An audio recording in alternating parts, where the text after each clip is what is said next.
Je vous propose d'accueillir Nicholas Smith, modérateur pour cette session sur scène. Good afternoon, everyone, and welcome back. Bonjour à tous. J'espère que tout le monde a pu trouver de quoi déjeuner et que tout le monde est maintenant plein de nouvelle énergie en vue de cette nouvelle session de l'IGF 2025. Le titre de la session, c'est la sauvegarde de la démocratie à un âge numérique, les priorités législatives et les voies. Nous allons voir un petit peu comment l'impact sur les démocraties se fait ressentir et quelles sont les politiques qui sont entreprises pour garder la confiance dans ces principes démocratiques. Nicholas Smith, fondateur et président de Strat Alliance Monde. Nous soutenons les partenariats publics-privés dans cette voie. Et avant d'appeler le panel auprès de moi, j'aimerais reconnaître une personne qui a soutenu l'IGF depuis sa naissance, M. Junhwa Lee, secrétaire général adjoint du département économique et social des Nations Unies.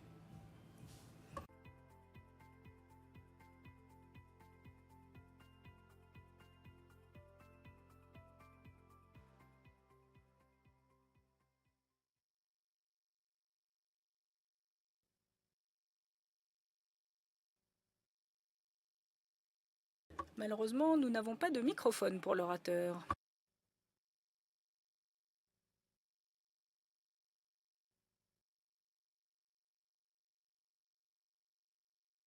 Une fois que les microphones seront revenus, nous pourrons interpréter.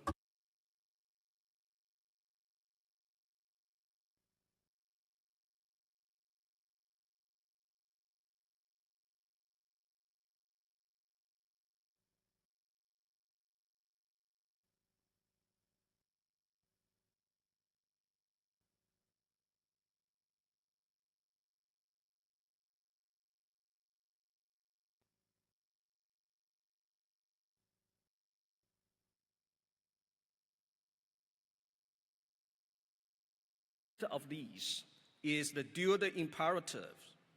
Nous avons les impératifs de protéger la liberté d'expression tout en luttant contre la désinformation et la mauvaise information.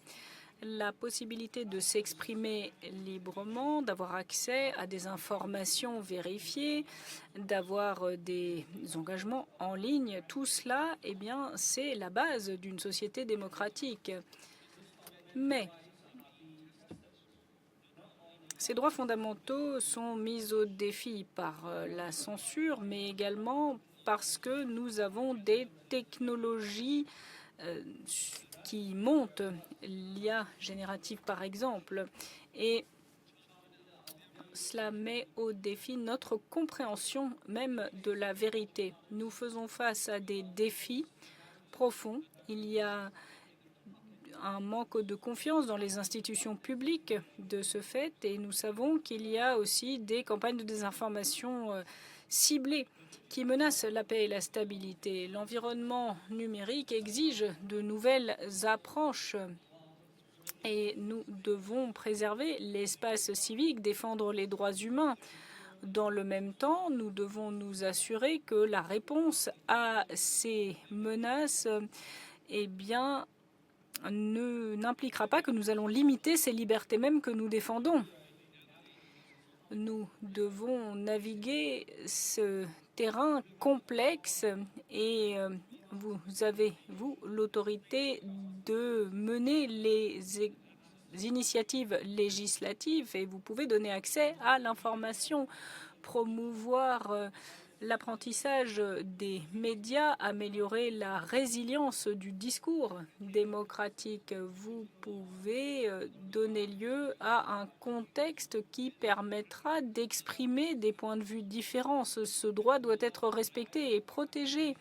Il faut des informations basées sur les faits. Ça doit être une priorité par rapport à la manipulation et à la distorsion des faits. C'est comme cela que nous pourrons nous assurer que l'innovation et l'inclusion permettront de promouvoir la dignité et la sécurité humaine. Nous devons avoir un engagement actif dans ce forum et en le faisant, eh bien, vous participez à former ces politiques numériques publiques et à instaurer un cadre qui partage ces valeurs. Je me tourne vers vous. J'espère que les résultats de nos discussions à l'IGF 2025 pourront être transmises par vous à vos parlements respectifs. J'espère que l'élan créé ici pourra être poursuivi. Et il s'agit du niveau national et du niveau régional, ces deux niveaux qui sont très importants. Ces dernières années, nous avons vu des progrès encourageants avec un engagement parlementaire à l'IGF qui est plus important, que ce soit en Afrique occidentale, en région Asie-Pacifique. On a vu que la localisation des dialogue est importante et nous serons ravis d'en apprendre plus de vos expériences pour essayer d'identifier de nouvelles voies de collaboration. Alors, je dirais qu'il est important, évidemment, de voir la liberté d'expression défendue et nous voulons promouvoir un espace numérique libre et ouvert. Merci à l'Union interparlementaire, merci au Parlement norvégien et merci à tous nos partenaires pour cette collaboration très importante et nous permettant d'avoir cette voix parlementaire. Les voix parlementaires qui doivent être entendues aux Nations Unies. Je vous souhaite d'excellents échanges et j'espère que les résultats de la conférence seront pleins d'impact. Merci. Thank you very much.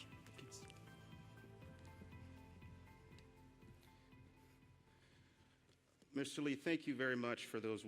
Merci, Monsieur Lee, pour ces mots d'encouragement. Nous faisons face à des défis pour ce qui est de la gouvernance de l'Internet, ça c'est certain. Alors, ce ne serait pas une session sur la voie parlementaire si nous n'entendions pas les paroles de Martin Chongong, secrétaire général de l'Union interparlementaire, un défenseur des institutions démocratiques. Nous avons un message vidéo de sa part que nous allons vous afficher maintenant. Monsieur le secrétaire général adjoint, chers parlementaires et participants à l'IGF, c'est pour moi un grand plaisir que de vous souhaiter la bienvenue à cette table ronde parlementaire à l'occasion du 20e IGF. Lors de cette session, vous aurez une plateforme unique pour les parlementaires, pour les décideurs, pour les experts de la gouvernance numérique, une occasion donc de constituer des consensus sur l'un de nos plus grands défis, à savoir sauvegarder les institutions démocratiques à notre ère numérique. Les normes démocratiques font face à d'énormes pressions et nous savons que la confiance du grand public est en pleine érosion. Et il est important, étant donné tout cela, d'avoir une meilleure coopération mondiale pour combattre la désinformation. Une approche fragmentée à l'information, cela risque de miner les fondements du discours démocratique et cela mettra en lumière cette crise de confiance qui est une menace pour nos sociétés. La désinformation se répand rapidement avec les technologies numériques et cela a changé le paysage de l'information dans lequel nos démocraties opèrent. Les citoyens ont de plus en plus de problèmes à distinguer les faits de la fiction et les processus électoraux, par exemple, font face à des exercices de manipulation par des campagnes de désinformation. Les institutions démocratiques voient leur légitimité mise en cause basée sur de faux récits. La montée de l'intelligence artificielle a transformé de façon fondamentale le paysage de la désinformation, avec des deepfakes, avec des contenus générés par l'intelligence artificielle, avec une amplification par les algorithmes créant des défis sans précédent pour tout ce qui est discours démocratique. Mais nous savons également que ces défis comportent des opportunités importantes. Si nous travaillons ensemble, au-delà des frontières et des systèmes politiques, nous pouvons mettre en place des principes communs qui permettront de préserver la liberté d'expression et l'intégrité démocratique. Les parlements, ce sont la voix du peuple et ont un rôle pivot à jouer pour assurer que la transformation numérique permettra de renforcer plutôt que d'affaiblir la gouvernance démocratique. Dans nos réactions, nous serons guidés par le pacte numérique mondial, un consensus international émergent sur l'intégrité de l'information. Et nous savons qu'il représente une fondation, un fondement important, mais il y a encore beaucoup de travail à faire pour transformer la vision qui est présentée en des mécanismes de sauvegarde efficaces pour la démocratie. J'encourage tous les participants à s'engager activement dans ces discussions. Il faut reconnaître que les cadres que nous élaborons aujourd'hui détermineront si les institutions démocratiques sortent plus fortes de cette transformation numérique ou pas. Nous pouvons nous assurer que notre démocratie va survivre à l'ère numérique, mais bien plus que cela, nous voulons que nos démocraties émergent plus résilientes, plus transparentes et plus respectueuses de ce que nos citoyens souhaitent. Merci beaucoup.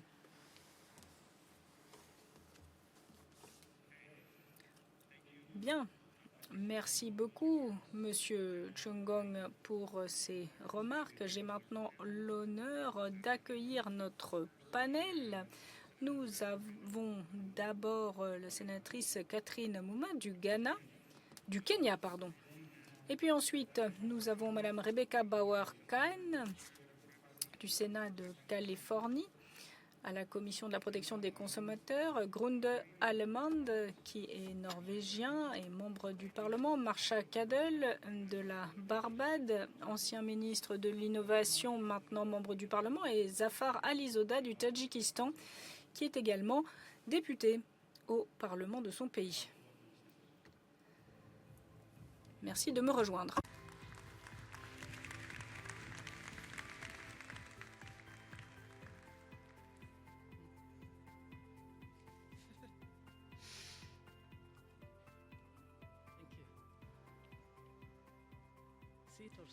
Yes. Okay, full disclosure, everyone. Eh bien, nous allons être parfaitement transparents. La première erreur, ce sera peut-être d'admettre que notre première intervenante est bien du Kenya et non du Ghana. Désolé pour cette erreur. Bien. Nous sommes sur une session sur la voie parlementaire. Nous avons beaucoup de choses à couvrir. Alors, nous allons avoir nos panélistes. Nous allons leur poser des questions et nous laisserons la parole à des intervenants du public et puis nous aurons des remarques de conclusion. Je commencerai par l'hôte de l'IGF de cette année, Grunde Allemand. Vous venez d'avoir un groupe d'experts qui s'est réuni sur l'intelligence artificielle et les élections. Alors, quels sont les plus grands défis d'un point de vue démocratie en Norvège? Quels sont les plus grands défis auxquels fait face la démocratie en Norvège à cette ère numérique et quelles sont les mesures prises? Parce que l'intelligence artificielle, elle est partout. Là, on parle de l'IGF, mais c'est également dans d'autres organes et je sais que c'est très important pour la Norvège et son Parlement. Peut-être que vous pourriez nous éclairer sur la situation. Bien. D'abord, c'est un honneur que d'accueillir cet événement aujourd'hui et nous tous, députés, nous sommes ravis d'accueillir l'IGF ici en Norvège. Alors pour ce qui est de votre question, ce qui m'inquiète le plus, c'est l'une des conclusions principales du rapport. La vérité est de moins en moins importante. Et On a pu le constater lors des élections en 2024.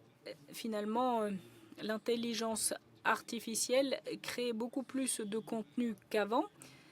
Et on voit dans ce contenu que la vérité est de moins en moins importante parce que ce qu'on va consulter, eh bien, ce sera un contenu qui va confirmer vos croyances déjà existantes et qui vont vous aider finalement à rester dans votre petite bulle. Une bulle qui sera de plus en plus difficile de percer avec un vrai débat, avec des faits. Alors, moi, je ne veux pas être trop négatif, parce qu'évidemment, il y a beaucoup de choses que nous pouvons faire. Et dans le rapport, on envisage toute une série de mesures, comment améliorer les compétences, comment mettre en place des choses à l'école, comment essayer de faire avancer la recherche.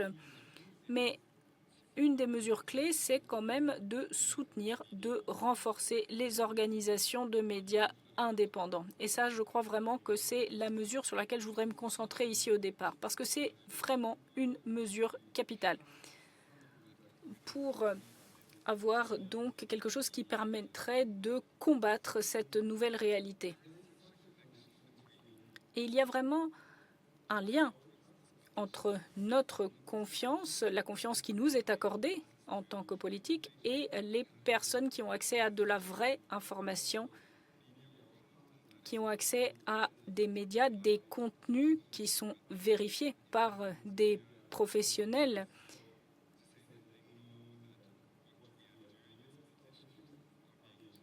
Ça permet de comprendre que ce que nous faisons en tant que politique est bien contrôlé, que nous sommes bien transparents, et c'est là que les médias peuvent jouer leur rôle. Alors, pour la Norvège, les médias indépendants, ça a été une mesure importante pour tous les partis. Sur l'indicateur liberté de la presse, nous sommes en première position, et en partie grâce à ce que nous faisons au Parlement, mais surtout grâce à ce que font les journalistes. Maintenant, pour ce que peuvent faire les différents parlements, on peut commencer par un fondement juridique particulièrement robuste. On a une loi qui assure l'indépendance éditoriale et les propriétaires d'un média, d'un journal, ne peuvent par exemple pas mettre au défi le rapportage des journalistes. Nous, politiques, nous ne devons pas avoir accès ou pouvoir influencer ces décisions qui doivent rester indépendantes. Le propriétaire d'un journal ne peut pas demander à vérifier le travail du journaliste avant la publication. C'est important, ça, pour avoir un bon fondement. Et puis ensuite, on a le financement. Nous finançons les médias de façon assez importante en Norvège et je crois que c'est important. Il ne faut pas seulement des journaux nationaux qui, de toute façon, pourraient s'en sortir dans quasiment tous les types de sociétés, mais il est aussi important d'avoir des petits journaux locaux qui peuvent vérifier ce qui se passe au niveau local, ce que font les politiques au niveau local. Et je crois qu'il est important d'avoir un système de médias qui est bien construit. Les gens en Norvège savent qu'ils peuvent avoir accès à de l'information sur ce que nous faisons. Alors évidemment, il y a beaucoup de choses à faire. On doit pouvoir devenir plus transparent, surtout lorsqu'on voit la communication que nous menons en tant que politique. Avant, c'était un peu plus simple. On s'écrivait des lettres. Et maintenant, il y a énormément de canaux d'information, de communication. Donc il y a encore beaucoup de choses à faire. Mais je crois que c'est un bon début. Et je terminerai là-dessus. Le rapport souligne une dernière chose. Il faut garder notre calme et il ne faut pas exagérer l'impact de l'intelligence artificielle. Parce que si on l'exagère, eh bien, ce serait répandre un peu la peur. Et faire peur de façon exagérée, eh bien, c'est finalement promouvoir cette désinformation quelque part. Merci, oui, vous avez raison. Je crois qu'il faut garder le calme. Il ne faut pas voir tout avec peur. L'IA, c'est un outil inventé par des êtres humains.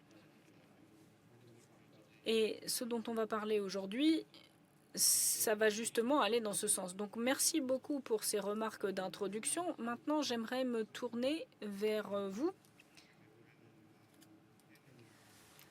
mon ami du Kenya, sénateur. Dans les cercles adéquats sur le continent africain, vous êtes reconnu et vous avez suivi l'évolution de tout cela. Alors que peut-être vous pourriez nous dire un petit peu quelles sont les menaces émergentes qu'on a pu voir au Kenya et quelles sont les contre-mesures qui ont été prises. Merci beaucoup. Pour commencer, je dirais que le Kenya a accueilli les nouvelles technologies en profondeur. On voit bien que c'est la direction que prend le monde. Et il s'agit là de politique, de développement pour toutes les questions liées à la démocratie. Donc le Kenya a un petit peu, si vous voulez, anticipé les choses. Je dirais que nous avons un bon cadre juridique qui, pour le moment, soutient les évolutions des technologies numériques, d'Internet. Nous avons une constitution qui permet de faciliter les choses, qui protège la liberté d'expression, le droit à l'accès à l'information, mais qui fournit également la protection des droits humains. Donc il y a vraiment un aspect droit de l'homme très fort. Et il y a aussi la protection des droits des consommateurs. Le résultat, c'est que nous avons toute une série de lois qui permettent de réglementer justement ces questions, réglementer Internet, les technologies numériques en général.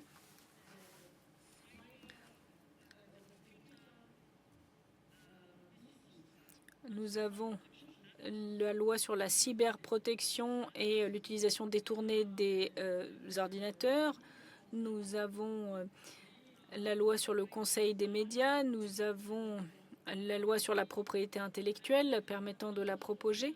Et nous avons une loi sur la cohésion et la protection nationale. Là, nous voyons tout ce qui est discours de haine. Mais nous avons encore des défis, bien sûr, pour ce qui est de la désinformation et les réseaux sociaux. Nous n'avons pas de loi spécifique qui traite de la désinformation.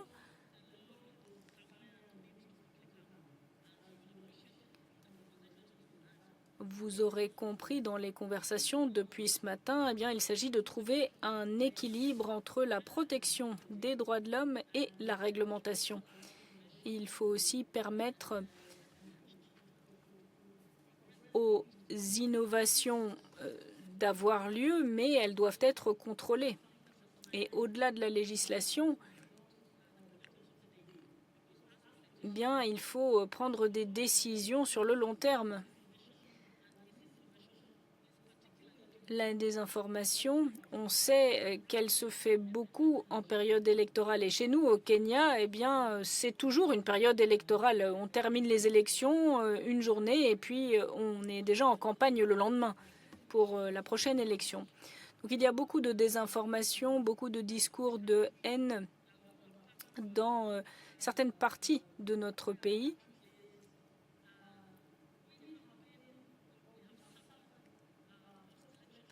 Nous avons vu des violences post-électorales suite à des discours de haine et qui ont utilisé l'ethnicité négative.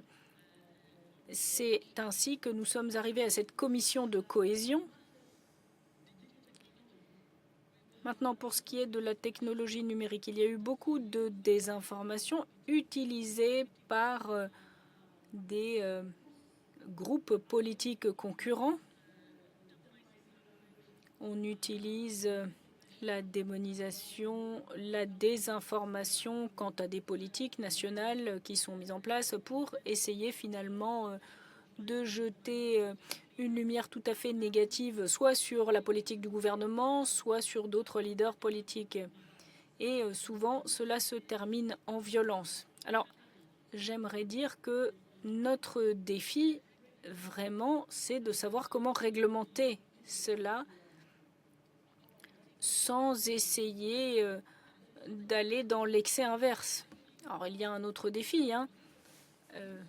Il y a aussi des abus de pouvoir qui sont possibles. Comment est-ce qu'on pourrait utiliser, par exemple, la surveillance des contenus numériques à l'avantage du gouvernement? Et donc, on aurait des abus là sur les droits des opposants, par exemple. Donc, je dirais que nous avons un bon cadre juridique qui n'est pas encore suffisamment complet. Cela dit, nous devons encore trouver des moyens de protéger les droits des enfants particulièrement.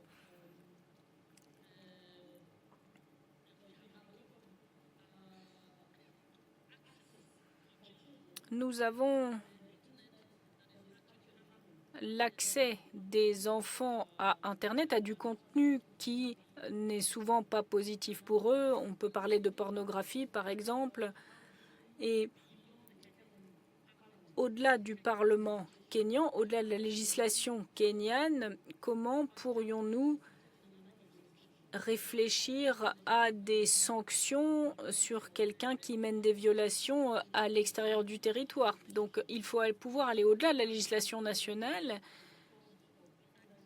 Il faudrait des codes de conduite qui permettraient une redevabilité au-delà des frontières. Ceux qui sont en charge des plateformes devraient pouvoir être redevables, mais il faut également s'assurer qu'il y a une liberté à avancer dans les technologies numériques. Et puis, pour parler de droits humains ensuite, au-delà de la question de la désinformation, comment inclure plus de monde? Je crois que c'est quelque chose que nous devons faire. Nous devons aller au-delà de la législation, nous devons investir des moyens financiers dans des infrastructures publiques numériques pour permettre, par exemple, aux habitants des zones rurales de pouvoir bénéficier de l'espace numérique, de ces technologies. Il faudrait également permettre la participation de plus de femmes dans ces espaces numériques et d'autres groupes vulnérables et minoritaires devraient aussi pouvoir avoir une participation accrue. Donc en tant que pays, je dirais que au-delà d'une protection contre la désinformation, il y a la question de l'inclusion qui se pose. Et ça, c'est une question de droits humains qu'on doit étudier. Donc voilà, comme on discute, eh bien, il faut discuter au-delà de la législation et de la réglementation. Il faut voir comment, au mieux, investir plus pour qu'il y ait plus de possibilités de participer à cet espace. Alors, merci et merci, félicitations pour tout le travail que vous faites au Kenya, parce qu'il y a toute une série de lois que vous mettez en place. C'est un progrès. Alors, vous avez été très clair, il y a encore plus de progrès à faire, mais je crois que Kenya va dans la bonne direction. Félicitations pour ce travail énorme que vous accomplissez.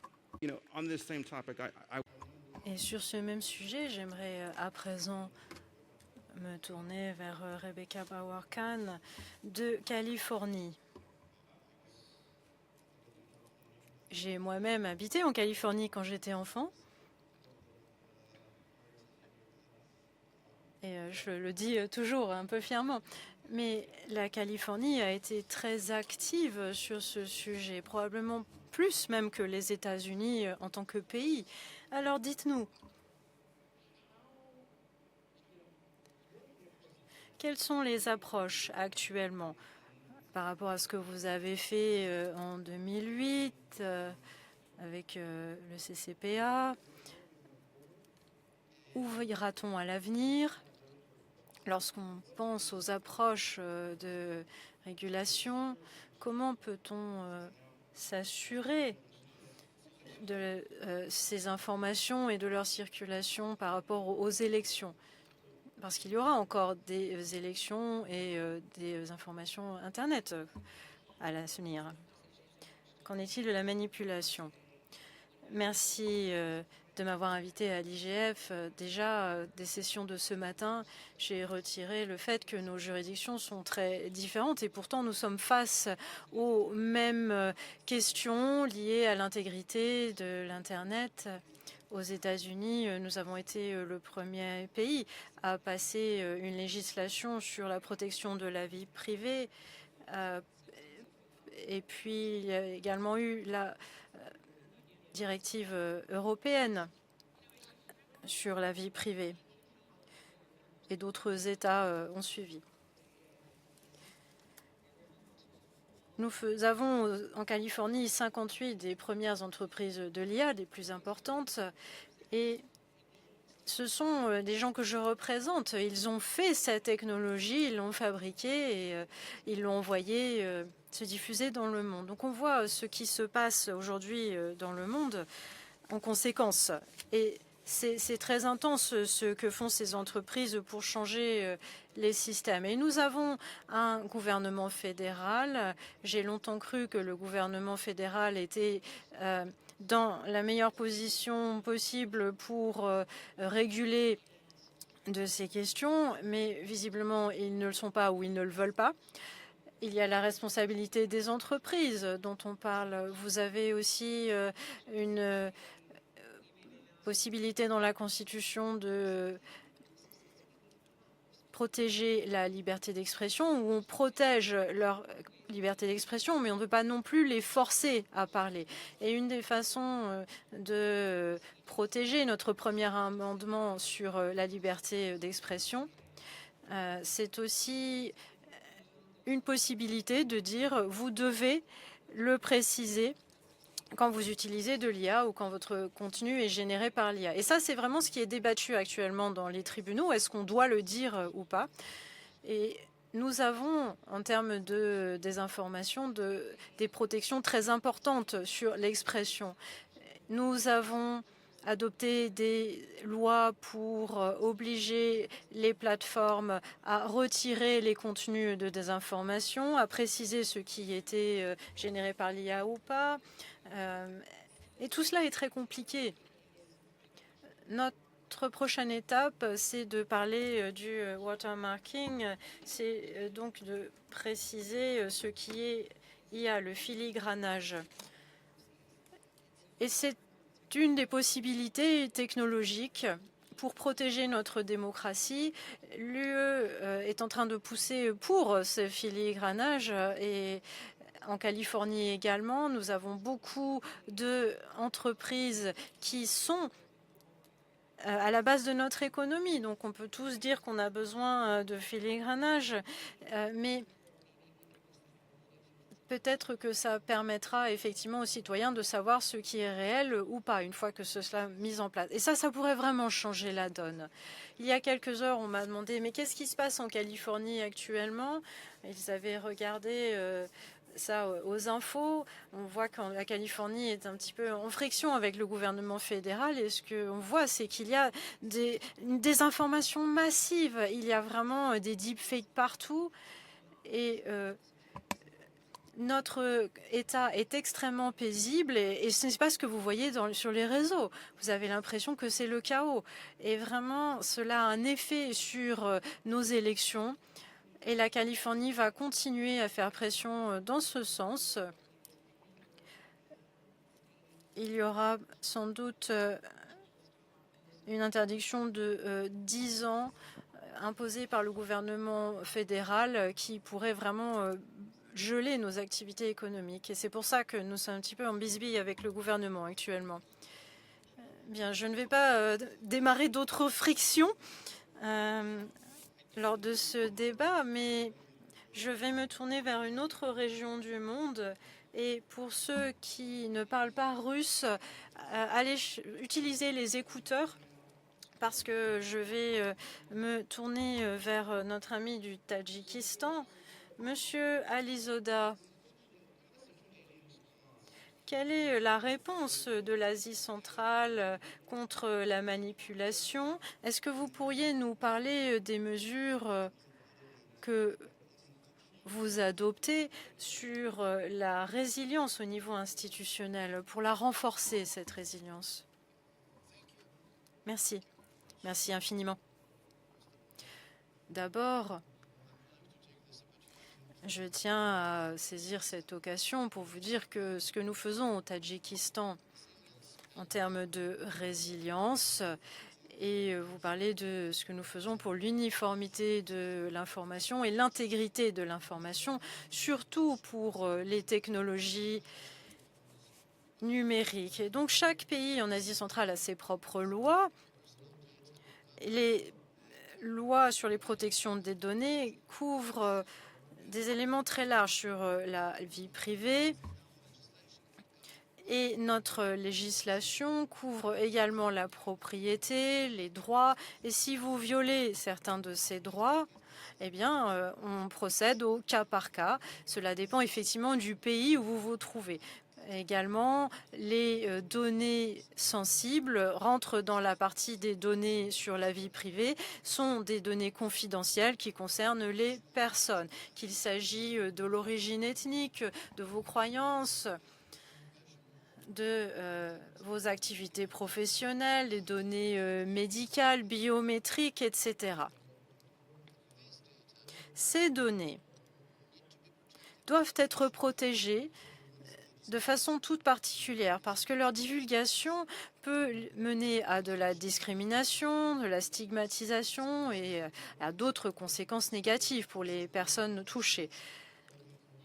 En ce qui concerne la législation, nous devons protéger les données personnelles et c'est effectivement l'une des tâches les plus complexes pour les États. Les États d'Asie centrale sont en train d'établir des instituts pour la protection des données personnelles. Malheureusement, la législation ne couvre pas encore tout ce qui touche aux données à caractère personnel.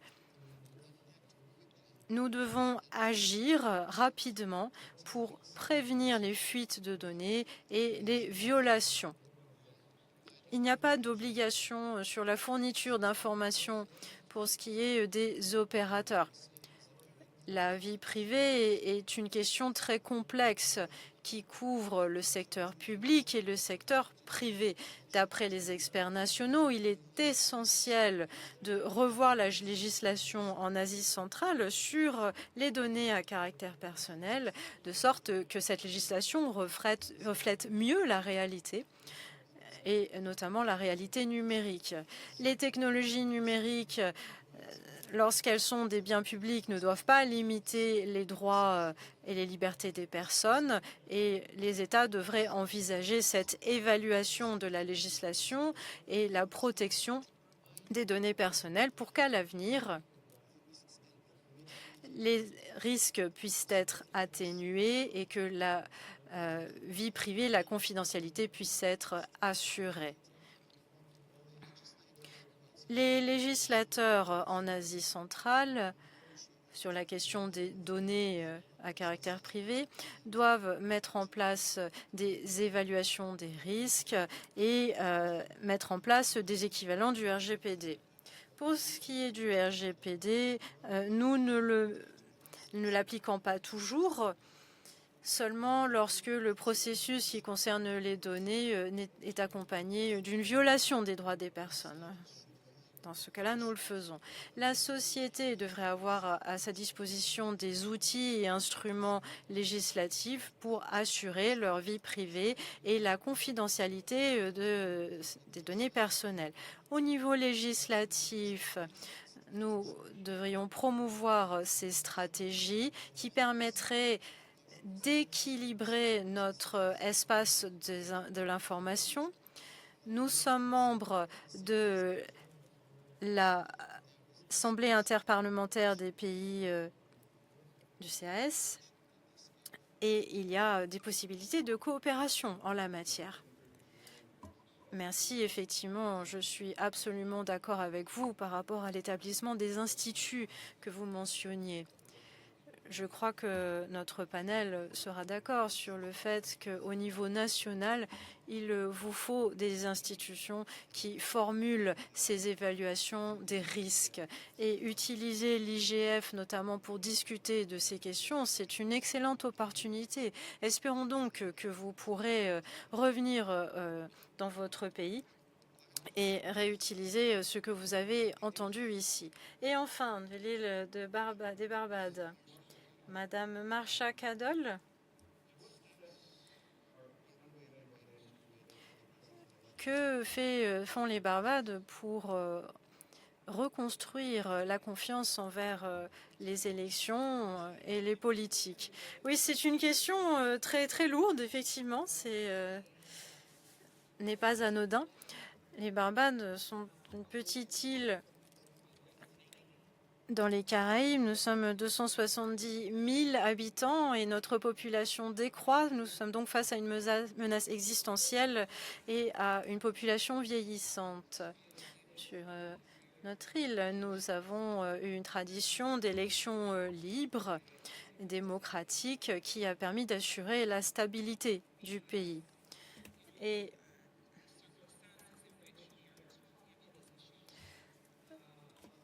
c'est cette situation où il faut maintenir la démocratie et la participation aux élections. Elle se fait dans un contexte où la vérité est menacée. Nous avons une pénétration très importante d'Internet et du numérique dans notre pays. Vous verrez peut-être 140% de pénétration numérique. Nous sommes donc au-delà de la limite maximale, pour ainsi dire. Les gens ont accès à l'information directement, tout de suite, et ils ont des attentes très élevées par rapport à ces informations. Et ce n'est plus seulement une question d'accès, mais d'accès porteur de sens à mesure que l'on discute de ces questions. Avant de prendre l'avion pour me rendre ici, le cabinet du Premier ministre des Barbades nous a fait part d'un deepfake qui était très inquiétant.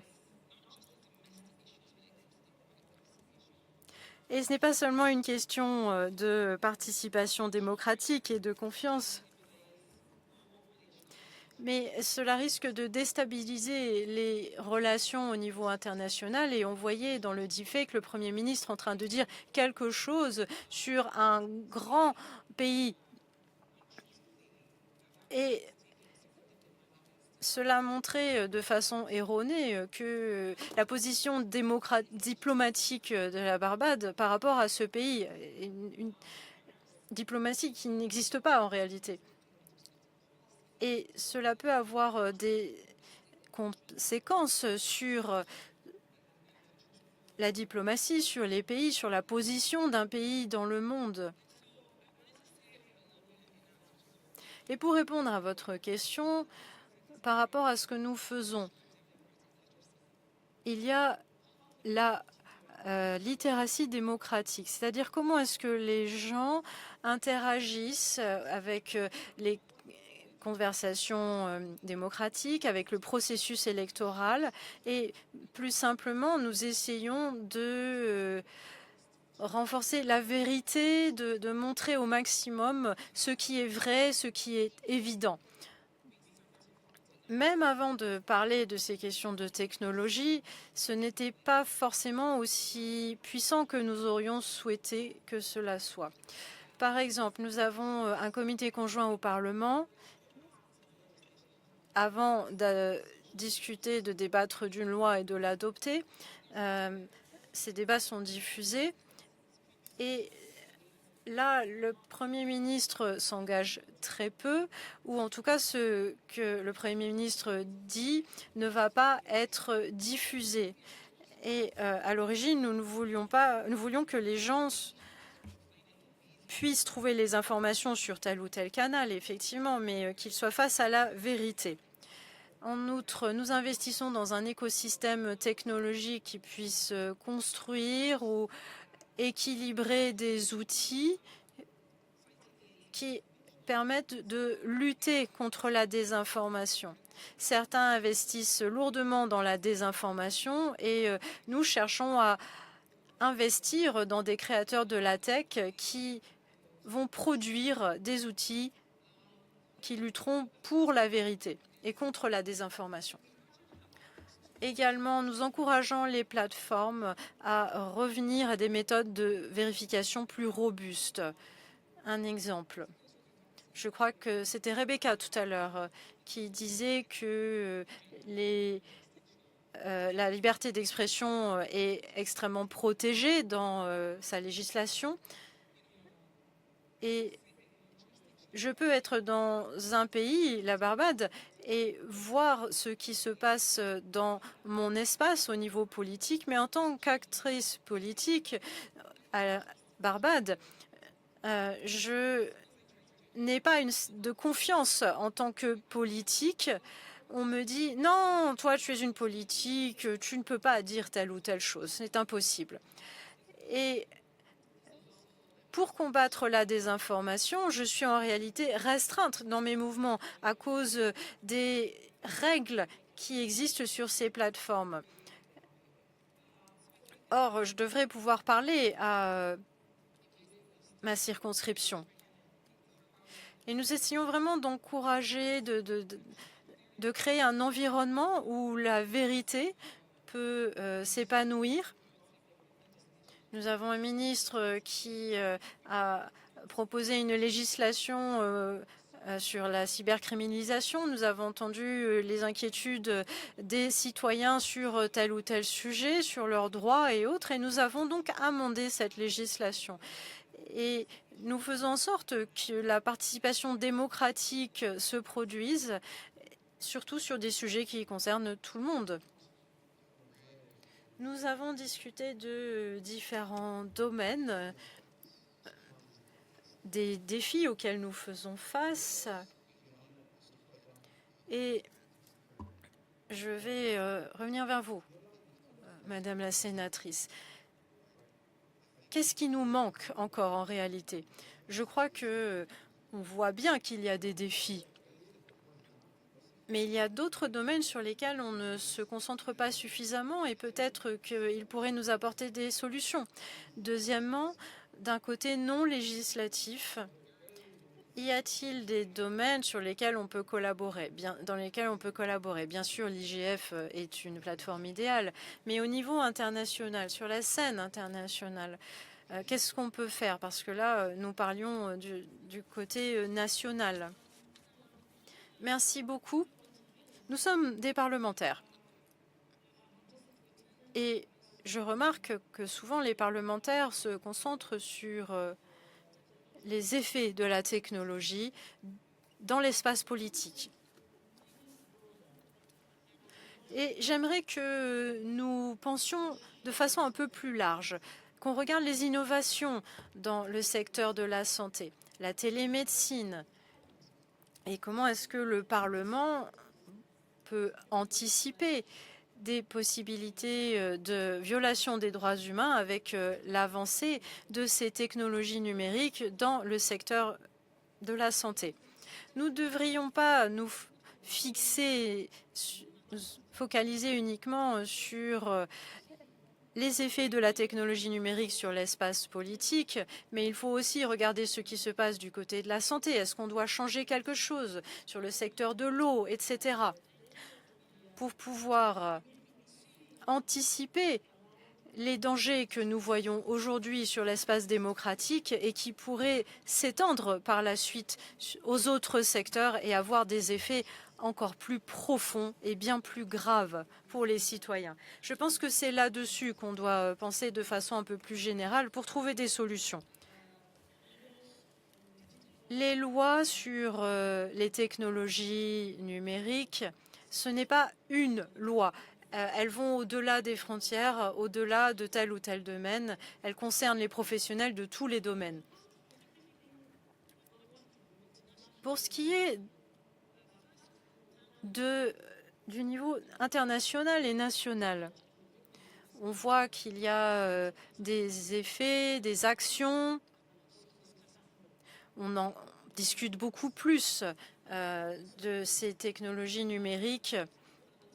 Or, dans les parlements africains, on a pris la liberté de former ce qu'on appelle le caucus africain avec l'Afrique de l'Est, de l'Ouest, pour effectivement voir ce qui se passe ailleurs, en Tanzanie, au Kenya. Si ce qu'on fait au Kenya va affecter le Nigeria, le Mali. Et donc, il nous faut vraiment regarder ce que font les autres, apprendre les uns des autres pour réaliser des avancées. Et il nous faut aussi trouver des mécanismes, ceux qui sont déjà en place. Est-ce qu'ils peuvent être améliorés? Certains, ce matin, ont parlé d'un mécanisme d'audit de l'information. À quoi cela ressemblerait-il? Nous avons une commission pour la protection des données au Kenya, un conseil des médias. Est-ce qu'on devrait rajouter des éléments à leur mandat pour pouvoir mieux surveiller cet environnement? Est-ce qu'il nous faudrait une Union africaine ou une communauté de l'Afrique de l'Est sur ces sujets qui nous permettraient d'avancer? Je vous remercie. Il nous reste à peu près 10 minutes sur cette session et je poursuis avec vous, Rebecca. Je crois que ce qui nous manque chez nous, c'est la technologie pour le bien. On voit la technologie aux mains de très peu d'acteurs. Alors peut-être que c'est bien ou mal, mais au bout du compte, c'est eux qui réalisent des profits. Comment est-ce qu'on peut avoir d'autres acteurs dans le secteur de la technologie, pas seulement en technologie, mais ailleurs aussi? On essaye de voir comment est-ce qu'on peut financer, avoir d'autres acteurs pour que certains petits acteurs puissent être en concurrence avec les grands acteurs de la tech. On a des universitaires qui devraient jouer un rôle dans le développement des modèles de langage. Et aux États-Unis, notamment sur la question de la propriété intellectuelle, l'Université de Chicago a réalisé un modèle de l'IA où vous mettez votre document qui est protégé par la protection intellectuelle et si quelqu'un d'autre essaye de l'utiliser, eh bien c'est refusé. Et on est en but à la désinformation. On a cet écosystème de la désinformation qui grandit. Et est-ce qu'on peut investir dans la technologie pour le bien? Je pense que oui. Nous sommes le foyer de nombreuses de ces entreprises. Nous investissons dans la technologie pour le bien, dans nos institutions. Et ça signifie ensuite qu'il y a des personnes qui vont créer des entreprises pour le bien. Et c'est très important. Au niveau international, je crois que c'est la collaboration qui manque. On essaye tous des choses différentes. On teste. C'est un monde qui a été créé au cours des 10 dernières années et on essaye d'y trouver des solutions. Ce sont des problèmes tout nouveaux et parfois les technologies avancent plus vite que les politiques, les législations. Et c'est intéressant de voir ce qui fonctionne bien dans votre pays ou ici ou là pour que je puisse utiliser ce qui se fait ailleurs. Parce qu'il faut aller vite et le seul moyen d'aller vite, c'est la collaboration et le partage. Pour revenir sur la technologie pour le bien, vous parliez de la littératie démocratique et être capable de s'adapter au numérique, ça ne se transfère pas forcément en termes de littératie démocratique. Et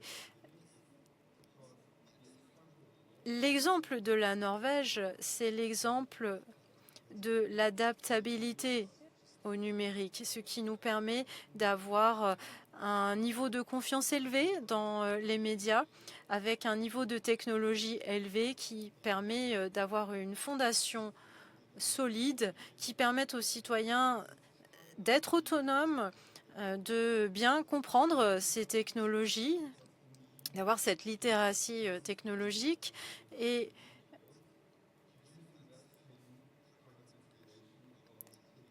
avoir cette inspiration, s'inspirer des autres, être plus transparent au cours des mois et des années qui suivent, je pense que c'est cela la clé. C'est une technologie qui pourra être utilisée pour renforcer les institutions et la démocratie parce que c'est une vraie opportunité que nous avons devant nous. Bien sûr, on voit bien les défis, c'est le plus évident, mais c'est aussi une véritable possibilité ces outils qui nous permettent de créer plus de transparence et des institutions plus fortes. Un exemple, nous avons des plaintes de journalistes par rapport au temps qu'ils passent pour vérifier ces applications du gouvernement sur l'accès à l'information. Et vous pouvez en réalité simplifier certains processus. Et plus c'est facile, plus c'est accessible pour les journalistes d'avoir accès aux informations du gouvernement, et bien cela se traduira en effet positif pour les citoyens. C'est important pour les gens de savoir si c'est vrai ou pas ce qu'ils voient sur les réseaux. Et ensuite, rien que le fait de se poser la question, est-ce que je dois transférer cela? Cela peut avoir un effet. Dans des pays où l'on investit dans un apprentissage qui permettra aux gens d'investir, de créer des outils qu'eux-mêmes trouvent utiles, qu'ils génèrent et donc en lesquels ils auront confiance. Donc à Barbade, quand j'étais ministre de la technologie, ce que j'ai fait, c'est que les gens soient formés à l'analyse des données, à la science des données. Et ce ne sont pas seulement des formations académiques, mais nous avons d'autres possibilités, d'autres collaborations avec des pays pour que les citoyens puissent s'approprier ces compétences et créer des outils, et jouer un petit peu dans cet espace.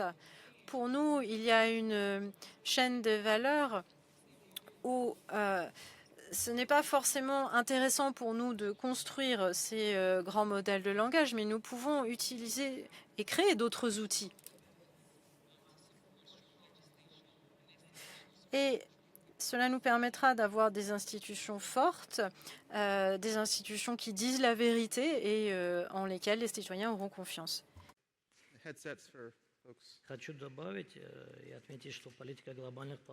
J'aimerais ajouter un point. C'est que pour l'IGF, il y a des points différents d'un pays à l'autre. Par exemple, pour le RGPD, on a des pays en Asie centrale qui ne donnent pas la priorité à cela.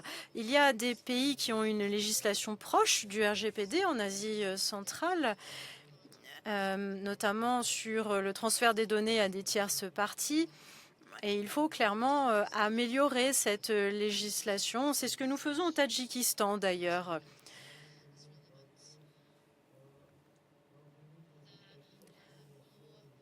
En outre, l'application de la loi, il me semble aussi important que certaines plateformes alignent leur politique et l'harmonie sur l'ensemble des utilisateurs, pas seulement dans tel ou tel pays. Nous allons faire une session de questions-réponses avec la salle. Il y a 2 micros qui se promènent. Si vous pouviez vous avancer et former 2 files, s'il vous plaît. N'oubliez pas de donner votre nom, d'où vous venez, lorsque vous parlez. Bonjour, je vais m'exprimer en espagnol.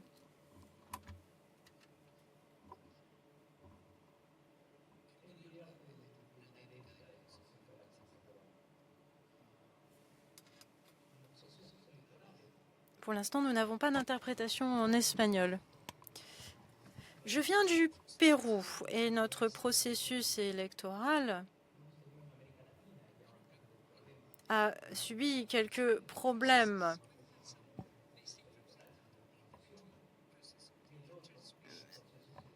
Pas seulement au niveau électoral, mais sur d'autres processus. Et on a vu aussi au Venezuela qu'il y a eu des problèmes au niveau des processus électoraux.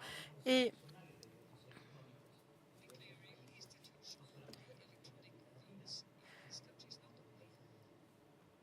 notamment les votes électroniques ne sont pas seulement faits aux États-Unis, mais dans d'autres pays. Alors, Comment est-ce que vous pouvez, lorsqu'il y a des fraudes au vote électronique, en faire rapport? À qui peut-on le déclarer? Parce que cela a bien sûr un effet sur le processus démocratique.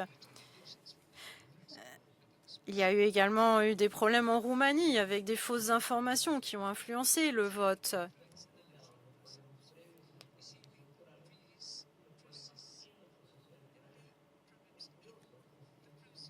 On a vu effectivement des problèmes parmi ces différents processus. Et est-ce que la responsabilité n'en revient pas au Parlement qui établit ces règles électorales? Et parfois, on utilise le vol électronique, mais peut-être que cela sape la démocratie. Est-ce qu'on prend une autre question ou on y répond tout de suite? On va encore prendre une question ou deux parce que je vois qu'il y a une longue file. Merci. Bonjour à tous. Je m'appelle Olmanuel et je suis membre du Parlement des Philippines. Je représente la jeunesse. Dans notre pays, nous avons vu l'utilisation de l'intelligence artificielle, surtout génératrice de contenu, pour faire de la désinformation. Et on a des élus qui ont utilisé ces contenus générés par l'IA à des fins personnelles ou électorales. Ma question s'adresse à la représentante de la Californie, mais si les autres souhaitent répondre, je serai ravie également. Et j'aimerais vous demander quelles ont été les avancées, les progrès sur vos efforts en termes de législation, particulièrement sur le filigranage du contenu lorsqu'il s'agit d'IA, parce que ça permettrait vraiment d'aider les gens à distinguer le vrai du faux dans les contenus qui arrivent sur leur feed et ne plus être des victimes de cette désinformation. Merci beaucoup, Anya Schifrin, Université de Columbia. Merci pour vos bons mots sur les universités. Nous en avons besoin. Là, je me tourne particulièrement vers Rebecca Bauer-Kahn. Alors, rapidement, on est en train de commencer à travailler sur les deepfakes qui portent sur les fraudes économiques. Alors, il y a des lois au Taïwan qui pourraient nous inspirer. Moi, j'aimerais savoir si quelqu'un a de l'expérience avec ce type de législation dont il pourrait nous faire part. Alors, quelques questions. Encore avant de récolter les réponses.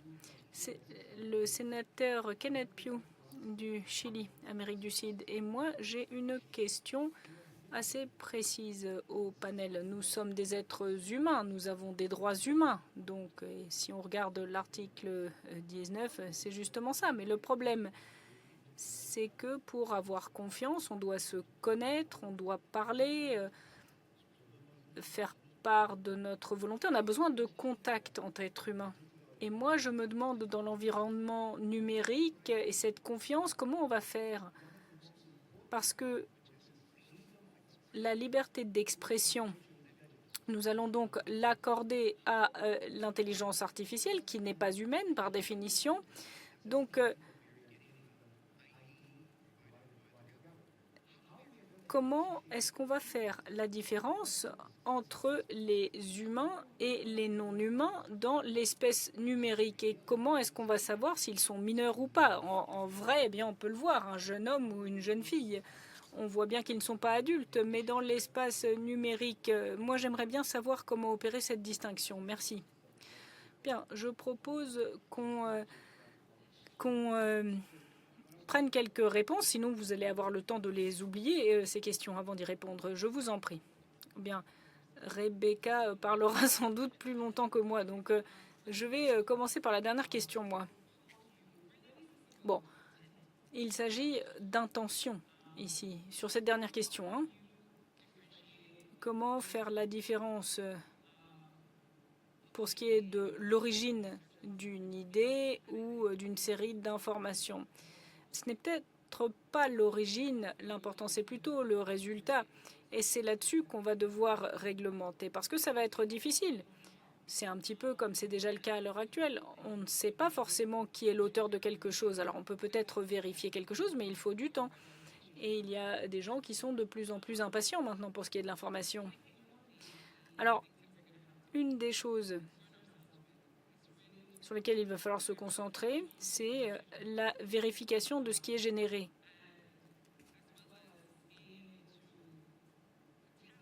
Il va falloir authentifier le contenu, savoir d'où cela vient, et il va falloir voir, par exemple, que cet élément a utilisé l'AI et on a vu des cas récemment où il y a eu une coercition utilisée pour forcer des jeunes à faire certaines choses. Ça venait d'une IA. Alors, la juridiction, je ne vais pas la nommer, mais a dû se pencher sur certains questionnements. Quel est le type de contenu qui peut être acceptable dans cet espace où il y a des utilisateurs vulnérables? Alors, des technologies basées sur les mots-clés et puis des techniques permettant d'authentifier le contenu. On ne peut pas, par exemple, utiliser tel ou tel contenu étant donné la nature du public, s'il y a un public jeune, des enfants, etc. Alors, ce sera de plus en plus difficile de réglementer cela et de faire la différence entre les deux, mais identifier l'origine et puis ensuite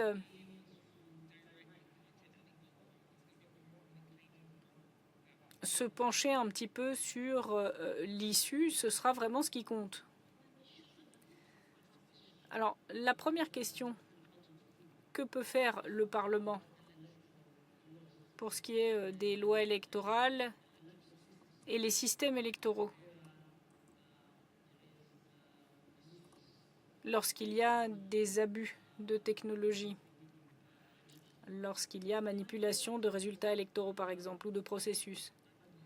Alors, à mes yeux, un bon système électoral dépend de l'organe de gestion. Parce que pour que la fraude puisse se faire, fraude basée sur l'IA ou pas d'ailleurs, eh bien pour que cette fraude puisse se faire, il y aura un certain degré de collusion. Donc il y aura des gens au sein de l'organe de supervision des élections qui seront mêlés à cela. Donc que ce soit les personnes qui sont sélectionnées pour mener les élections, que ce soit les systèmes informatiques choisis. Et le Kenya a choisi de se tourner vers la Cour suprême pour discuter de ces questions justement, de manipulation, de transmission électronique, par exemple, des résultats des élections présidentielles. Et on a vu des problèmes lors des dernières élections. L'organe a refusé d'ouvrir le service à un audit. Donc, ce système de transmission électronique des résultats. Ce n'est pas forcément la technologie en tant que telle. Il y a une corruption humaine aussi. Et si les organes de supervision restaient neutres, eh bien là, les élections, numériques ou pas, resteraient crédibles. Alors, je regardais Grundet et Rebecca. Je sais que vous vouliez répondre tous les deux. J'aimerais commencer par ce que vous venez de dire. Moi, j'aime cette perspective. Chaque État gère ses élections et ça se fait de façon différente, donc d'un État à l'autre. Mais l'intégrité électorale, il faut aussi y croire. Et ce principe qu'on partage comme quoi les élections sont justes et ouvertes. Et pour moi, il faut une trace papier. même si on utilise une machine qu'on a reçue, il faut quand même un système d'audit. Ça me paraît vraiment capital. Quelqu'un a posé la question sur la question du filigranage et notre législation qui porte là-dessus. Bien, nous l'avons fait signer, cette loi, l'année dernière par le gouverneur. Les plateformes devront filigraner d'ici quelques années. En fait, on veut le signaler. On voulait signaler au secteur que la Californie va l'exiger. Parce que les esprits géniaux vont créer la technologie pour pouvoir le faire, puisqu'il y a un marché. Donc je pense que ce sera bien pour le monde entier. Cette année, on a une loi qui exigera de vos appareils d'avoir Inet intégré, donc la technique qui permettra l'authentification. Nous sommes l'une des entités qui utilisons la technique Adobe. Donc tout ce qui a été fait a été passé au filigranage et nous pouvons tracer cela, nous pouvons prouver qu'il s'agissait d'une image authentique lorsque c'était le cas, bien sûr, et ça arrive dans la pratique, cette technologie. Ça nous permettra vraiment, je crois, de séparer la réalité de la fiction. Il y a eu une question sur les tromperies financières et les fraudes. Et je crois que c'est la législation sur la protection de la vie privée. Là, c'est ça qui va jouer un rôle. La question de ces fraudes, eh bien, elle est basée sur des informations personnelles. Si on vous dit, voilà, c'est votre tante, c'est votre oncle qui a demandé telle information pour tel objectif, eh bien, on arrive à ces abus parce qu'on a tendance à faire confiance à l'appelant. Alors,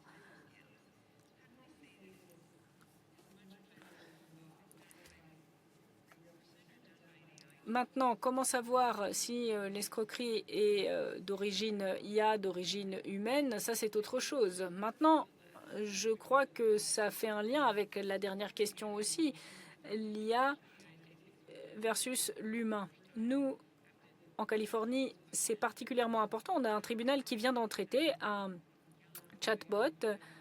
Un jeune garçon en Floride s'est suicidé parce que le chatbot l'y a poussé. Et la mère fait un procès à l'entreprise. Ils sont protégés par le premier amendement, dit l'entreprise. L'entreprise dit le chatbot peut dire ce qu'il veut. Eh bien non, non, ces chatbots n'ont pas des droits constitutionnels comme les êtres humains. Ça a été la réponse du tribunal et c'est une première étape. Ce ne sont pas des humains, ils n'ont pas les mêmes droits que nous, êtres humains. Et pousser cela, ce sera important pour s'assurer qu'on a les bonnes protections de ces outils d'intelligence artificielle. Merci. Oui, je crois que nous, en tant que politiques, en tant que législateurs, nous devons nous en souvenir. Ce nouveau monde de la technologie ne doit pas nous paniquer. On ne doit pas croire qu'il n'y a rien qui est réglementé. Ben si, il y a quand même une réglementation assez sévère en plus. Effectivement, parfois la législation doit être amendée, parfois il faut de nouvelles législations, mais la plupart des choses sont réglementées. Il faut simplement voir comment adapter cette législation et c'est ce qui a été présenté ici. Alors, pour voir cette question de l'escroquerie aussi, l'IA qui est utilisée dans ces escroqueries. Bon, si on regarde tout pays, tout espace législatif, on s'aperçoit que cela tombera sous le code pénal existant finalement. La question, c'est plutôt qu'il y a un manque de coopération entre pays sur la façon de gérer ces nouveaux défis. Et on a un bon exemple dans les médias norvégiens il y a quelques semaines. Un système qui s'appelle Magic Cat. Alors, on peut trouver ces reportages en anglais également.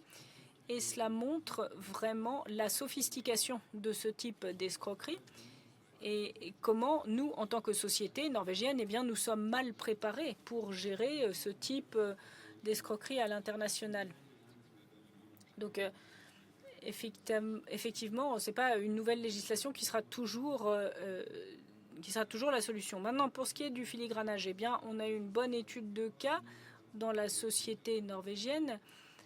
On a créé une nouvelle technologie en Norvège. On a coopéré avec la BBC, le New York Times et les médias norvégiens veulent, dans le monde du journalisme, un bon système de filigranage. Alors, quel est l'élément clé? Pas simplement avoir cette vérification, mais l'information doit être accessible. Qui a pris la photo? D'où vient la photo?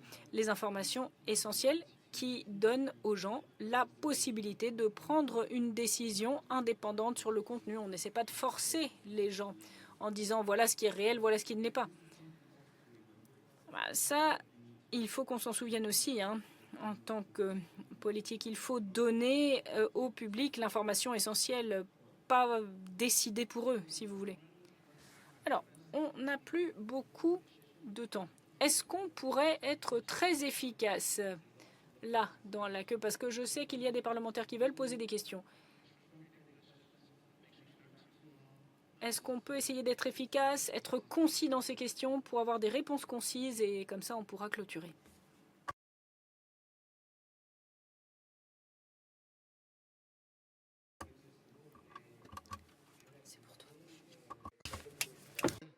Bonjour, je suis membre du Parlement du Bahreïn.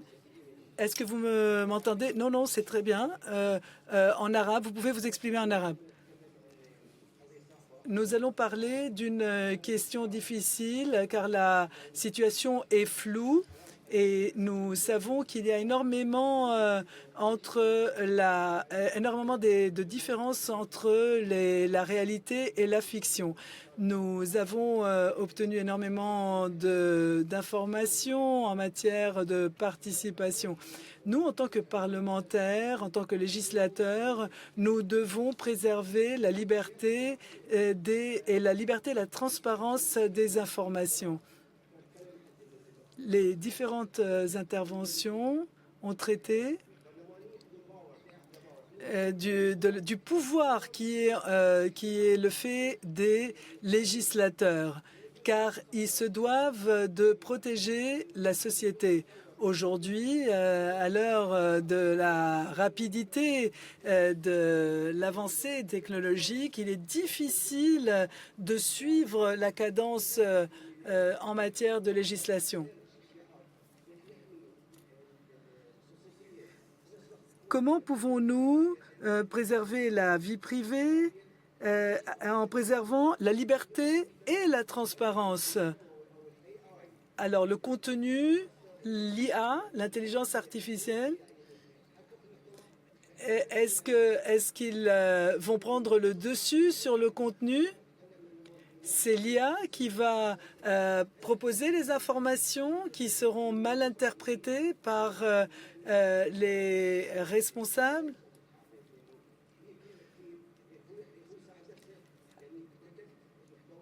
Comment va-t-on protéger le contenu? Qui va protéger le contenu qui est adressé au public? Thank you very much. Good afternoon. My name is Hugo Carneiro and I'm a MP. Bonjour, je suis député portugais. Voilà mes questions. Il faut évidemment avoir une vérification de la désinformation, de la mésinformation. Suite aux élections américaines, on s'est aperçu que Facebook et Meta va arrêter ce type d'authentification de l'information. Alors, selon vous, que faut-il faire? La réglementation sera-t-elle une solution pour ce type de cas ou est-ce qu'on doit avoir confiance en ces grandes entreprises pour la vérification de l'information? Et puis un collègue a posé la question déjà. Lorsqu'on veut ouvrir un compte en banque, par exemple,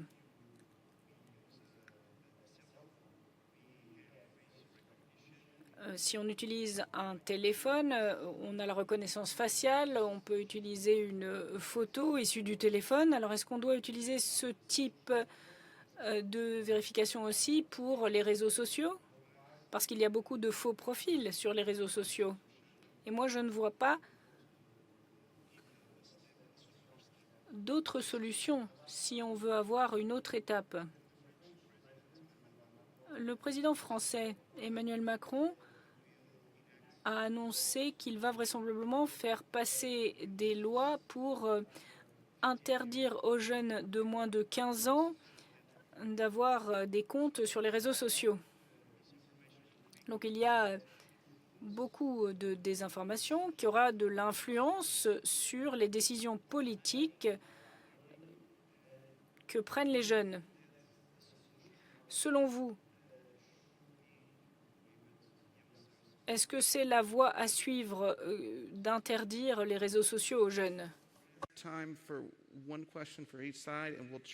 Merci beaucoup. Alors, on va vraiment faire une réponse express.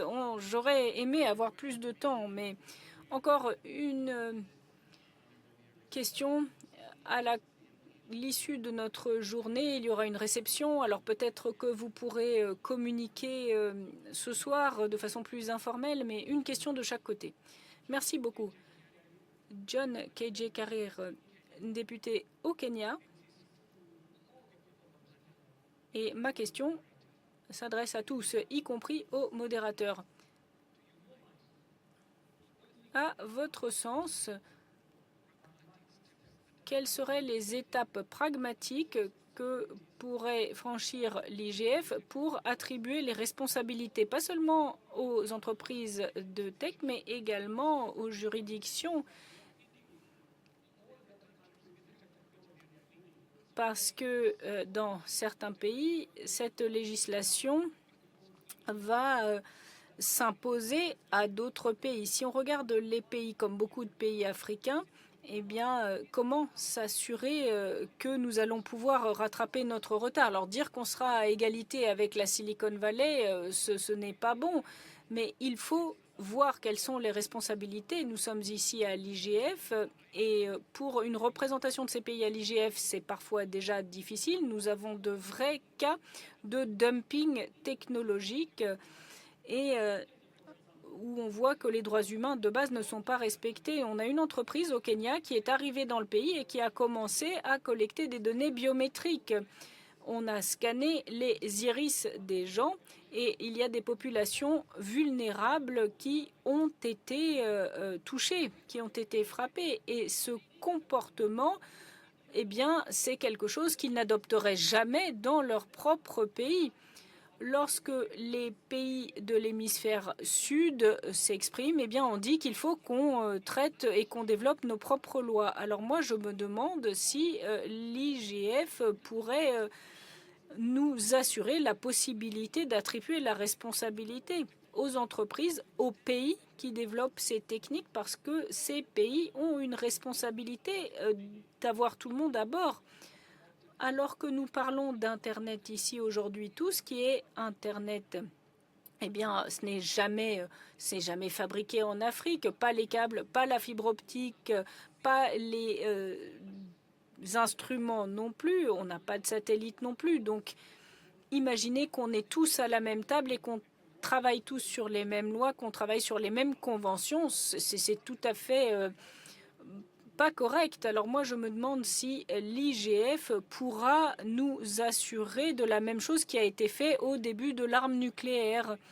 On en est au 20e IGF. Si on regarde le nucléaire, la bombe, elle date de 1945 et en 1957, il y avait déjà des traités qui attribuaient la responsabilité à ceux qui avaient inventé cette technologie. Alors moi, je me demande quand ça va se produire pour Internet. Quand est-ce que ça va se faire pour les réseaux sociaux, pour les entreprises de la big tech, pour les pays qui sont très avancés? Quand vont-ils assumer? Parce que si on ne le fait pas maintenant, eh bien, on va exacerber les fractures qui existent, les disparités qui existent. Et qu'est-ce qui va se passer avec cette IA? Eh bien, ma population va être condamnée à des plantations numériques comme on a été condamné aux plantations de canne à sucre ou de café et toutes les autres choses qui se sont faites avec l'esclavage.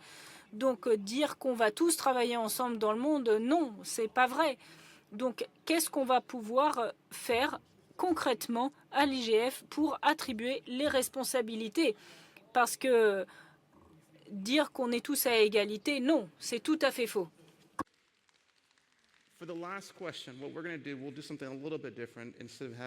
Merci beaucoup. Alors, je propose que les remarques de clôture se fassent maintenant sur toutes ces questions. Ah, une dernière question et les remarques de clôture incluront les réponses à ces questions. Je vais essayer d'être très brève. Une question concrète à Catherine Moma. Je serais très intéressée par une perspective kenyane. Vous avez dit précédemment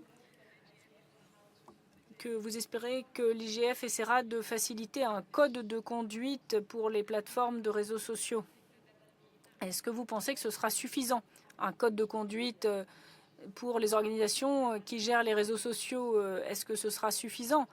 Il faudrait peut-être des réglementations, des normes, et puis des plateformes alternatives peut-être qui travaillent pour la démocratie plutôt que de miner la démocratie, qui travailleraient pour la liberté d'expression plutôt que de la restreindre. Et quelle est la perspective kenyane sur ces nouvelles plateformes de réseaux sociaux? Comment pourrait-on le faire? Anna Lohrmann, et je suis députée allemande. Merci à tous. Alors, ce qu'on va faire, on va commencer par monsieur, parce que vous n'avez pas pu répondre lors de la première série de questions. Donc, monsieur Alizoda, pour vos remarques de clôture, vous pouvez peut-être répondre aux questions en faisant vos remarques de clôture. Merci.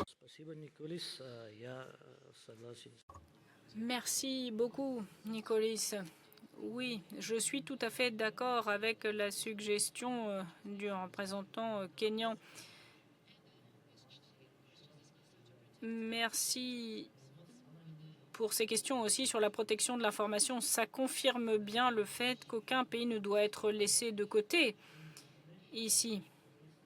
Nous devons avoir une participation à égalité et nous devons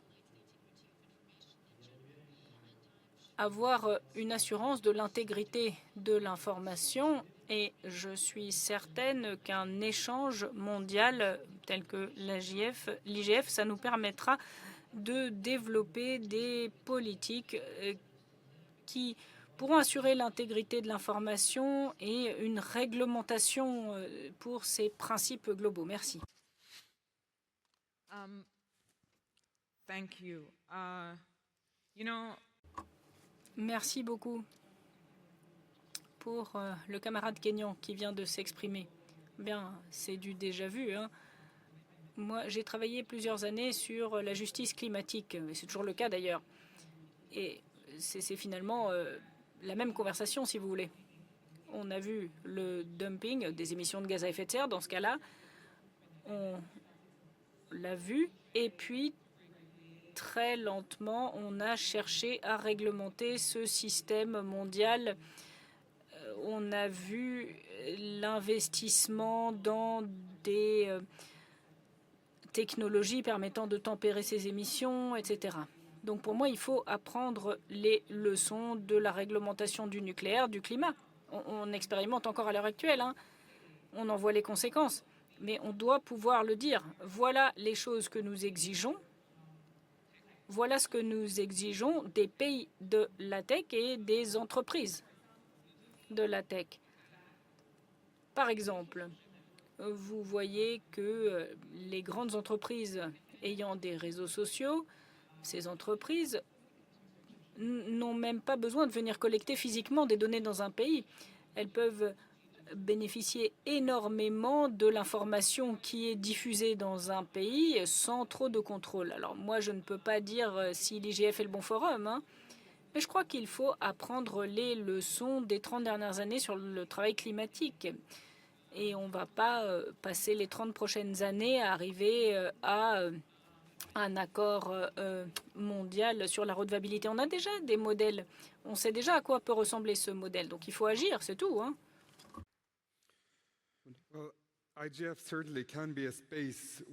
Bon, je crois que l'IGF peut être un espace où on peut trouver ce terrain d'entente. J'espère que ce sera le cas, parce que c'est une question à caractère international, effectivement.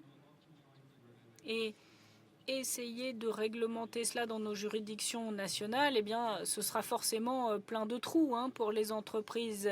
Ce sera comme un fromage suisse, un gruyère. C'est très très bon, mais c'est pas toujours bon pour vous. C'est un peu le même principe. Donc il faut trouver ces espaces de coopération pour qu'on trouve les terrains d'entente, les règles communes. Et il y a beaucoup de défis, évidemment. Beaucoup de questions montrent ces défis, que ce soit pour ce qui est de l'authentification. Ces règles-là peuvent exclure des personnes vulnérables dans des situations vulnérables où c'est en tout cas une possibilité.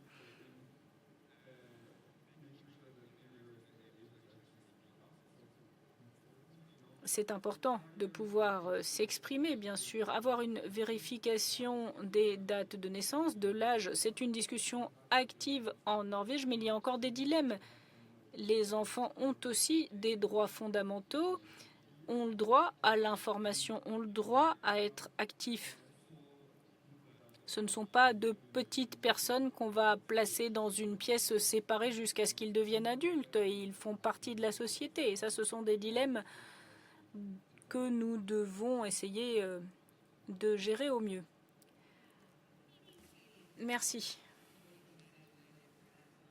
Alors, la coopération au niveau mondial, je crois que c'est vraiment le cœur du débat.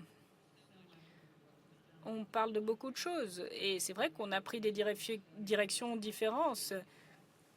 Moi, je ne sais pas si on a des représentants australiens, mais là, il y a une interdiction des réseaux sociaux pour les plus jeunes. Alors, quels sont les résultats? Est-ce qu'ils ont pu surmonter les obstacles? Et c'est vrai que la législation va plus lentement que la technologie, donc il va falloir aller de l'avant en protégeant les communautés. Il y a la question de la protection de la vie privée. Et puis les outils de protection des sociétés, on peut arriver à une conclusion ensemble. Il faudrait que, par exemple, que l'appareil en tant que tel puisse vérifier l'identité sans partager cette identité avec les plateformes. Si on travaille ensemble, on pourra faire avancer les choses, éviter ce problème du gruyère que vous évoquiez. Et moi, je voudrais dire que oui, je vis dans une des juridictions qui a la responsabilité de ces entreprises de la tech. C'est un vrai poids. Et vous pouvez imaginer notre politique électorale, surtout dans un pays où on peut acheter des élections. C'est légal aux États-Unis maintenant. On travaille dans une dynamique politique très complexe. Et je dirais que cette question de la technologie, son impact sur la société, c'est vraiment un sujet politique sur lequel on est peut-être le plus d'accord parce qu'on vit dans une réalité où on voit les inconvénients pour les enfants, la santé mentale des enfants, la démocratie, la vérité. Donc j'ai un bon espoir, même dans la démocratie complexe dans laquelle je vis, eh bien on pourra protéger non seulement nos populations, mais celles du monde entier. Un code d'éthique est un outil assez rapide pour l'autorégulation, pour de nombreux professionnels et pour des associations, des organisations également. Je pense que la possibilité de réglementer rapidement, c'est le code d'éthique. C'est une solution. Et étant donné que la Big Tech ne souhaite pas forcément s'y associer, je pense que l'IGF pourrait être un bel espace pour ce type d'initiative et je vous propose de regarder la résolution de l'IPU sur l'IA et de voir également son code, son projet de code. Donc, il s'agit de l'Union interparlementaire. Et il s'agirait là d'opportunités pour les entreprises de la Big Tech de comprendre que la liberté, eh bien, ils ont tout simplement franchi la limite en termes de liberté et que ce qu'ils font, ça nuit aux populations vulnérables, notamment à certaines populations. Et ça revient à ce que disait ma collègue tout à l'heure. C'est-à-dire que des pays plus développés économiquement prennent leurs responsabilités par rapport aux conséquences négatives de la tech dans des pays plus développés et en développement. Le mécanisme de protection et de régulation des droits humains est en train de s'effondrer. On le voit aujourd'hui à Gaza. Le monde semble impuissant à mesure que de nombreuses violations des droits humains se produisent, pas seulement à Gaza, mais au Soudan, en Ukraine et dans d'autres lieux encore. Et j'aimerais qu'on réfléchisse rapidement à une nouvelle coopération internationale, de sorte que cette coopération internationale soit repensée, de sorte qu'elle apporte la protection nécessaire aux populations humaines. Et nous, en tant que plus petit pays, eh bien, faisons ce que nous avons à faire. Comme on l'a dit lors de la session de ce matin, on peut se pencher sur la question de la population, de protection de nos populations plus vulnérables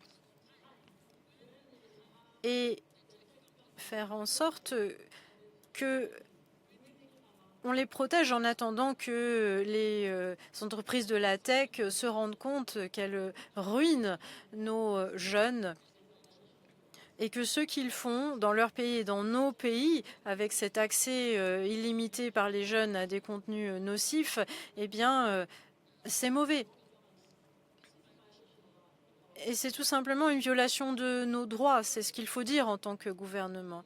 Nous devons prendre nos responsabilités au sein des Nations Unies, de la communauté internationale. Regardons déjà ce qui se passe chez nous et faisons en sorte qu'on puisse prendre des mesures petit à petit pour protéger de ces grandes entreprises les populations les plus vulnérables avant de leur octroyer des licences, par exemple. Waouh. Je vois cette lumière rouge qui me flash dans les yeux. On devrait avoir fini. Et je propose qu'on applaudisse très fort ce panel. Merci à tous et à toutes.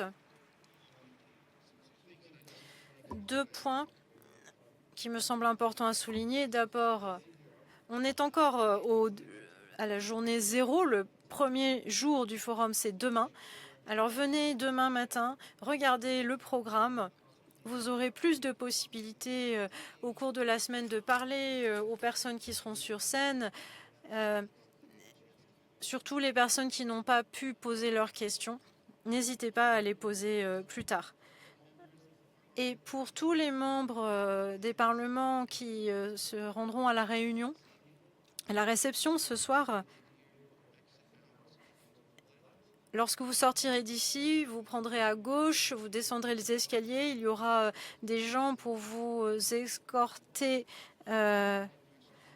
jusqu'au bus à 16 h. Et si vous avez des questions, n'hésitez pas à venir nous les poser. Mais en tout cas, je vous souhaite une très belle semaine. Merci beaucoup.